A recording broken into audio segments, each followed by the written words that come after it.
les gens. C'est pas toujours la même Avoir de chose. la présence vers eux, pouvoir se confier leurs petits soucis, Oui. ce qui est très important pour eux.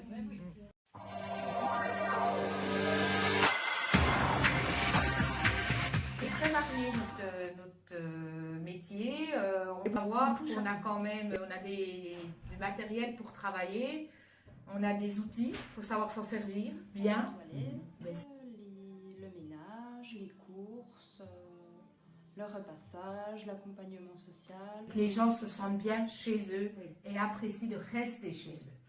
Et moi, je veux que les gens soient bien chez eux. Et les tâches quotidiennes, en quelque sorte, c'est superficiel pour eux parce que c'est plus sa présence qui leur manque.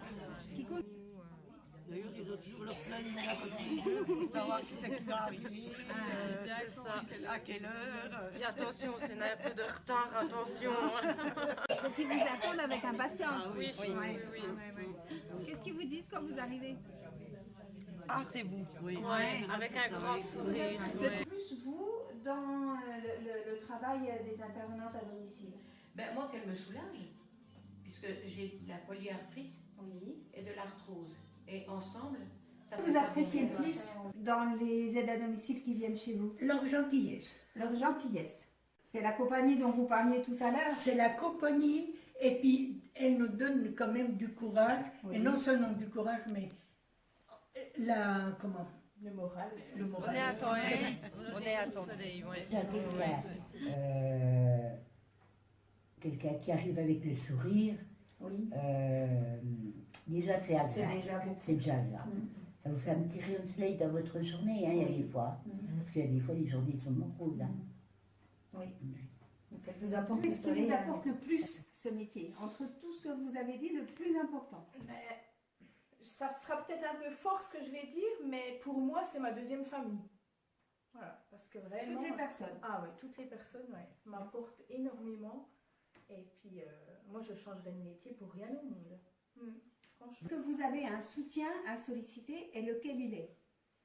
Et ben oui, moi je sais qu'au niveau de ma responsable de secteur, ça va. Dès que j'ai un souci, j'hésite pas à aller la voir, à lui en parler. Et en général, elle fait quand même bien elle est avec nous, c'est sûr. Ouais, là-dessus, oui. Vous avez des réunions régulièrement avec votre responsable Oui, de tous secteur? les 3 mois. Oui. Et puis à la demande, si des fois il faut entre-temps revoir quelque chose, elle prend un temps avec nous. Non, elle est très là-dessus, très à l'écoute, hein, et très, comment vous dire, efficace. Alors justement, qu'est-ce qui sonne là? Alors c'est le PDA, c'est la fin de l'intervention. C'est quoi le PDA? Il nous sert à badger nos interventions. Un très bon outil de travail. Moi personnellement, je trouve que depuis qu'on l'a, c'est un gain de temps. En tant qu'aide à domicile, je suis montée employée à domicile et après maintenant je suis là, c'est le tutorat, tout ça, parce qu'on n'est pas lâché quand même dans la nature comme ça, il y a beaucoup de tutorats. D'accord. Voilà. Aussi, voilà, on choisit la voie qu'on veut et on nous soutient, on nous aide. Je ne voulais pas le faire ce diplôme. Je disais non, non, non, et puis l'ancienne chef de service m'a dit mais qu'est-ce que vous faites comme ça? Foncez. Eh bien, je l'ai écouté, j'ai foncé. Puis voilà, puis je ne suis pas mécontente, au contraire. Puis c'est super, quoi.